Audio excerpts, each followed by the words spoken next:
Bonjour et bienvenue. Aujourd'hui, on va se pencher sur les grandes ambitions d'Elon Musk. Oui, tout à fait. On se base sur une interview assez récente où il détaille un peu tous ses grands projets. C'est ça. L'idée, c'est vraiment d'extraire l'essentiel, sa vision pour Starship, Mars, Tesla aussi. Oui, Optimus, Neuralink, et puis X, l'ancienne plateforme Twitter. Exactement. On va essayer de décortiquer un peu tout ça, voir où on en est et ce que ça pourrait changer potentiellement. Alors, accrochez-vous, on y va. On commence par l'espace. Starship. Allez. Starship, la fusée géante. Oui, il l'a décrit comme la plus ambitieuse jamais construite.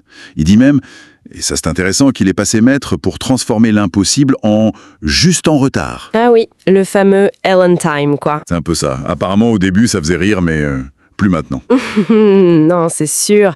Mais attention, les défis techniques, ils sont, colossaux. Ah oui, par exemple. Eh ben déjà le bouclier thermique.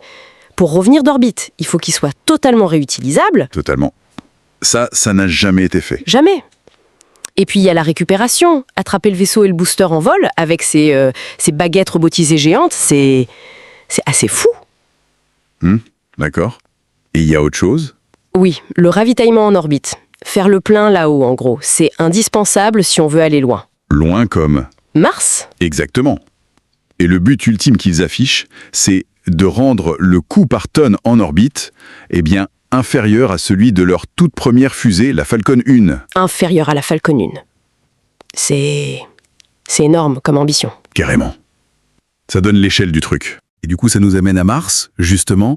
Cette idée de ville autosuffisante, au début sous des dômes. C'est quoi le but profond derrière tout ça? Alors, il présente ça avec une double motivation. D'une part, c'est un peu défensif, si on veut. Défensif, c'est-à-dire?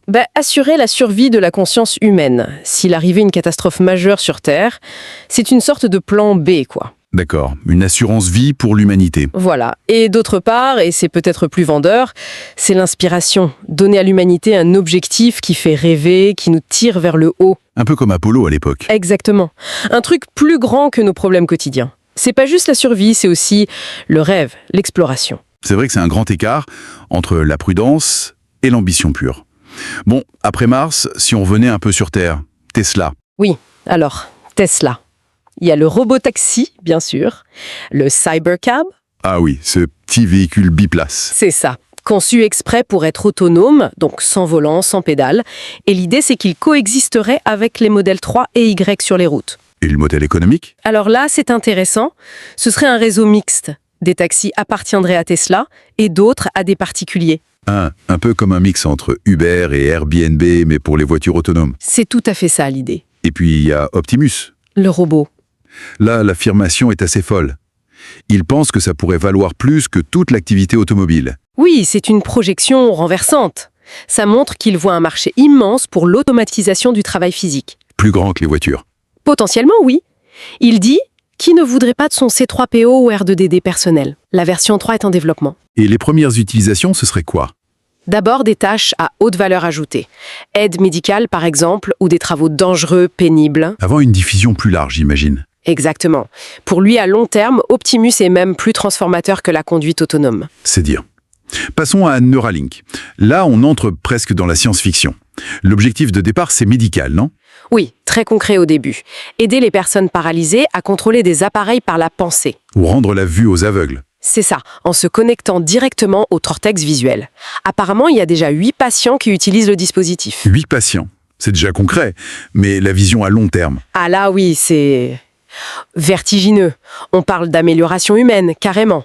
De communication ultra rapide, il appelle ça la télépathie conceptuelle. La télépathie conceptuelle, c'est-à-dire? Transmettre des idées complexes, directes, d'un cerveau à l'autre, sans passer par le langage qui compresse et simplifie. Waouh!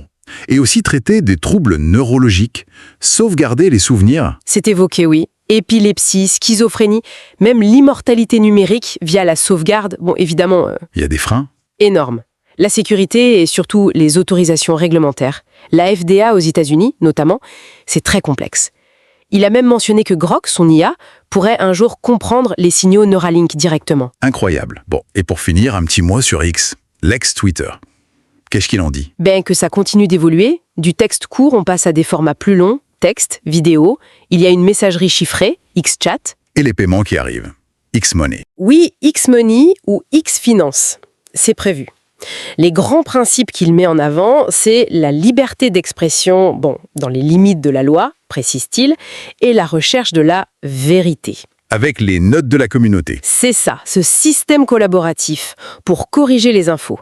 Et Grok, l'IA, est intégré pour analyser les contenus, même les pubs, pour vérifier si ça tire la route. Le but affiché, Faire de X la plateforme la plus fiable. voilà. Mais il admet qu'il y a encore du travail sur l'algorithme pour éviter que certains sujets ne prennent toute la place, par exemple. Quand on met tout bout à bout, les fusées pour Mars, les voitures autonomes, les robots, les implants cérébraux, le réseau social mondial, l'ampleur est juste Vertigineuse, oui, c'est le mot. complètement dingue. Et ça soulève une question fondamentale qu'il aborde lui-même d'ailleurs. Laquelle? Si l'IA et les robots finissent par tout faire mieux que nous, quel sens on trouve à notre existence, nous, les humains? Ah oui, c'est la grande question. Et il avoue qu'il lutte avec ça. Il n'a pas la réponse toute faite. Mais il suggère qu'une symbiose homme-machine, peut-être via Neuralink justement, pourrait être une piste. Une façon de rester dans la course, en quelque sorte? Peut-être. En tout cas, c'est une réflexion profonde qu'il nous laisse. Clairement, matière à méditer. Absolument. Merci beaucoup pour cet éclairage. Avec plaisir.